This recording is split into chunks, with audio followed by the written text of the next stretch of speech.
Vamos a conocer la historia de un hombre que tomó una decisión radical. Eligió su conciencia por encima de su carrera. Y es que su nombre, Fidel, acabaría definiendo toda su vida. Y, de una forma que pone los pelos de punta, también sus últimos instantes. Es una historia sobre qué significa ser leal a los propios principios, cueste lo que cueste. Mucho antes de ser santo, este hombre, Marcus Rey, era un abogado brillantísimo, allá por el siglo XVII. Pero, ojo, no era un abogado al uso. Le llamaban, fijaos qué apodo, el abogado de los pobres. ¿Y por qué? Pues porque dedicaba todo su talento a defender a la gente sin recursos, sin cobrarles un céntimo. Para él la justicia no era un negocio, sino una verdadera vocación.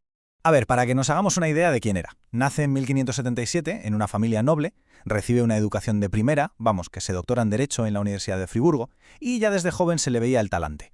Mientras viajaba por Europa como tutor de nobles, pues él a lo suyo, visitando enfermos, compartiendo lo que tenía, se veía venir, ¿no? Ya apuntaba maneras el hombre en el que se iba a convertir.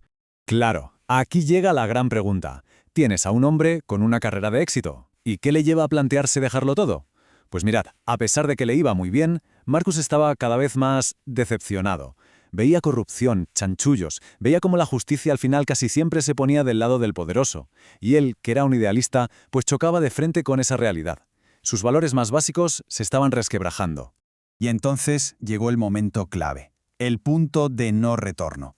Un compañero abogado se le acerca y, así, sin más, le ofrece un dineral para que pierda un caso adrede. ¿El objetivo? Que un hombre rico y culpable se saliera con la suya. Imaginaos el golpe para Marcus. Fue la confirmación de todo lo que temía, la gota que colma el vaso. Y ahí, en ese preciso instante, decidió que se acabó. Se acabó la abogacía para él, para siempre. Pues sí, esa experiencia lo cambió todo. Con 35 años, ni más ni menos, y siguiendo los pasos de su hermano pequeño, que ya era fraile capuchino, Marcus Rey hizo exactamente eso. Colgó la toga y se enfundó el hábito. Un cambio de vida radical, vamos, de 180 grados. Y ojo que el cambio no fue a medias. Lo primero que hizo fue repartir toda su fortuna. La mitad para los pobres, la otra mitad para pagar los estudios de seminaristas que no tenían dinero. Y al entrar en la orden, eligió un nombre nuevo, que era toda una declaración de intenciones. Fidel, o sea, fiel. Un nombre que, como vamos a ver, le venía como anillo al dedo. Casi profético. Pasan 10 años, estamos en 1622, y a Fidel le encomiendan una misión, de las complicadas. La congregación Propaganda Fide, que se acababa de crear, lo envía a los Alpes suizos. ¿Y qué pasaba allí? Pues que era un polvorín, una zona dividida a muerte entre católicos y calvinistas. Vamos, que lo mandaban, como se dice, a la boca del lobo. Y que nadie piense que él no sabía a lo que iba, ¿eh? Fidel era perfectamente consciente del peligro. Fijaos en esta frase con la que firmaba sus cartas en aquella época. Fray Fidel, que pronto será pasto de gusanos. Tremendo. Es casi como si estuviera escribiendo su propio epitafio por adelantado. Sabía que esa misión muy probablemente le iba a costar la vida. Y aún así fue. Y así llegamos al día clave. Domingo 24 de abril de 1622. A Fidel lo invitan a predicar en un pueblo, en la iglesia de Sevis. Él sabía que aquello olía a trampa, que era una emboscada casi segura, pero su compromiso era total.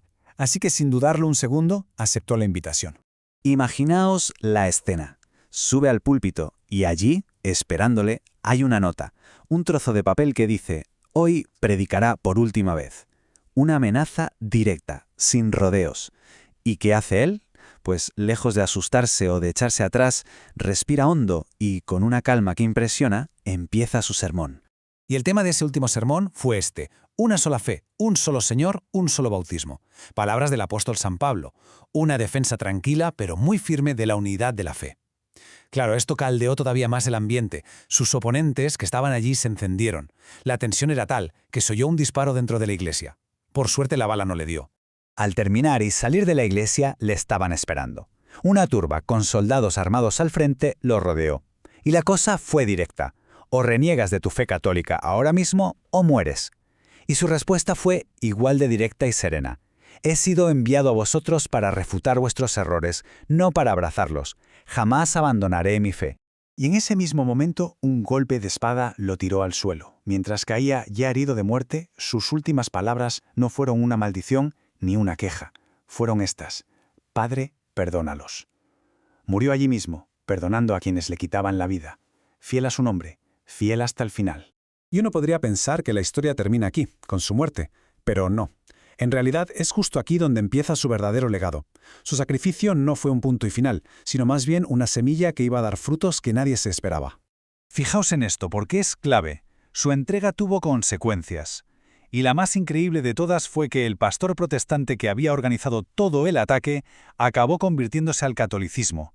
Este hecho, sumado a otros milagros que se empezaron a contar, ayudó a calmar las cosas en la región.